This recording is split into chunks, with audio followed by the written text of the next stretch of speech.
नमस्कार, आदाब, नमस्ते। मैं हूँ सैयद अली तकवी और आप देख रहे हैं द यूरिट न्यूज़। अल्लाह भगवान ईश्वर ने इंसान को देखने के लिए दो आँखें दी हैं ताकि सब कुछ बराबर दिखाई दे। लेकिन इसके बावजूद अगर कोई इंसान एक आँख से देखने की कोशिश करता है तो इसमें इंसान का दोष है, किसी और का दोष नहीं। और इंसान का स्वयं का दोष है, खुद का कसूर है। अभी कुछ दिन पहले कोरोना गाइडलाइंस मुहर्रम के लिए जारी की गई, जिसमें कोरोना के बढ़ते हुए ख़तरे को देखते हुए तमाम तरीके की पाबंदी लगा दी गई।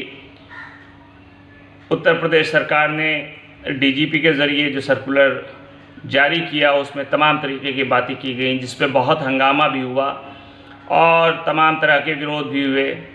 लेकिन कल कुछ ऐसी तस्वीरें निकल के सामने आई जिसमें देखने पे ये पता चला कि शायद कोरोना को इन लोगों से दुश्मनी नहीं है।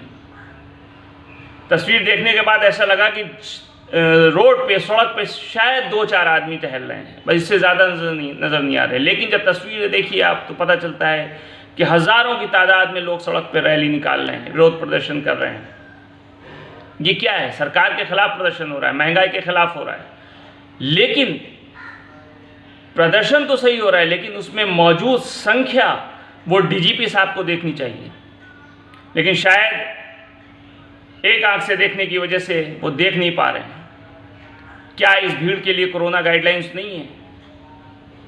एक सियासी पार्टी आने वाले इलेक्शन के लिए क्या रोड पर प्रदर्शन कर सकती है? और ऐसा सिर्फ उत्तर प्रदेश में ही नहीं हुआ, पूरे देश में कई तस्वीरें ऐसी सामने आई।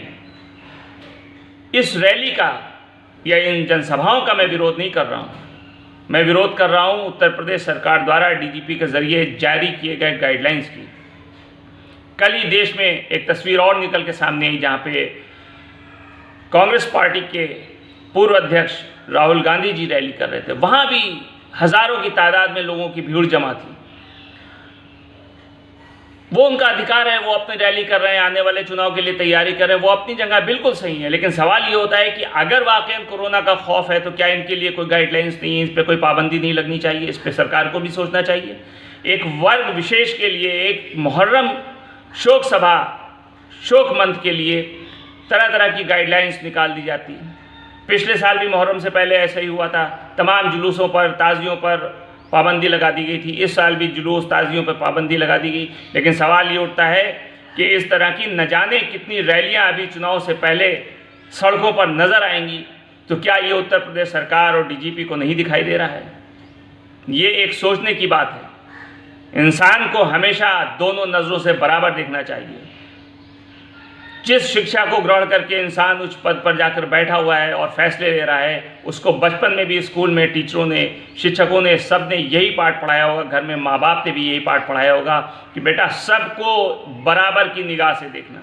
हिंदुस्तान की सभ्यता और संस्कृति हमें ये बतलाती है कि हमको सबको एक नज़र से देखना चाहिए, चाहे वो गरीब हो, अमीर हो, चाहे वो हिंदू हो, मुस्लिम हो, सिख हो, ईसाई हो, चाहे कोई भी हो। लेकिन चूँकि हम सब भारतीय हैं, हम सब इंसान हैं, हम सबको एक नज़र से देखना चाहिए। लेकिन शायद डीजीपी साहब इसको भूल गए कि एक मुहर्रम के आने से पहले इतनी सख्त और इतने गलत शब्दों का इस्तेमाल करके एक लंबी चौड़ी गाइडलाइन पेश कर दी गई। लेकिन वहीं दूसरी तरफ हज़ारों की तादाद में लोग जमा हो रहे हैं, रैलियां हो रही हैं, सभाएं हो रही हैं। इस पर उत्तर प्रदेश सरकार का ध्यान नहीं जाता है। इस वक्त कौन ऐसा काम है उत्तर प्रदेश में जो नहीं हो रहा है? 16 अगस्त से स्कूल खोलने की बात हो रही है, तो क्या स्कूल में बच्चे नहीं जाएंगे? टीचर्स नहीं आएंगे? क्या वहाँ पे भीड़ नहीं जमा होगी? या आखिर कैसा फैसला सुनाया जा रहा है? ये किस तरीके से बातें की जा रही हैं? फैसलों में भेदभाव नहीं होना चाहिए। अगर आप देश के मुखिया हैं या देश का एडमिनिस्ट्रेशन चलाने वाले हेड हैं, तो आपको ये देखना चाहिए कि उस प्रदेश में रहने वाला, उस शहर में रहने वाला हर व्यक्ति समान है, सबको समान अधिकार प्राप्त है। हमको इस बात पर गौर करना चाहिए और सरकार को या तो भी ये गाइडलाइन बदल देनी चाहिए और गाइडलाइन बदल करके मुहर्रम के जुलूसों की इजाज़त देनी चाहिए। और या तो फिर ये जो सभाएं हुई हैं इसके ऊपर तुरंत कार्रवाई करनी चाहिए। ये मेरी सरकार से अपील है कि इस बात पर गौर करें। अगर आपको मेरा वीडियो पसंद आया हो तो इसको लाइक, शेयर और सब्सक्राइब ज़रूर कीजिएगा।